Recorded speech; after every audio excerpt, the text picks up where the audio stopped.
তুলনামূলক ধীরগতির এই পিচেও ভারত আগে ব্যাট করে তুলেছে 182 রান। বিপরীতে টপ অর্ডারের চরম ব্যর্থতার দিনে 122 রান করেছে বাংলাদেশ। তবে হারের পাশাপাশি এই ম্যাচে বড় দুশ্চিন্তা হয়ে এসেছে শরীফুল ইসলামের হাতে ব্যথা পাওয়ার ঘটনা।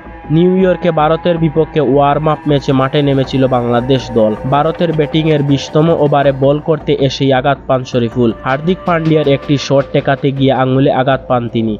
এরপরই মাঠ ছেড়ে চলে যান এই পেসার। আঘাত পেয়ে মাঠ ছাড়লেও শরীফুলের আঘাতটি কতটা গুরুতর তা এখনও জানা যায়নি। ম্যাচ শেষে ব্রডকাস্টকে দেওয়া এক সাক্ষাৎকারে শরীফুল ইসলামের সর্বশেষ অবস্থা নিয়ে অধিনায়ক নাজমুল হোসেন শান্ত বলেন, সে হাসপাতালে পর্যবেক্ষণে রয়েছে, আশা করি সুস্থ হয়ে দ্রুত ব্যাক করবে।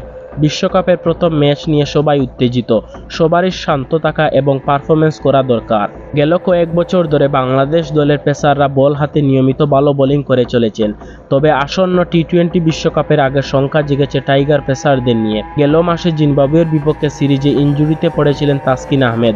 অবশ্য বিশ্বকাপে বাংলাদেশের ম্যাচ শুরু হওয়ার আগেই টাইগার পেসারের সেরে ওঠার কথা রয়েছে।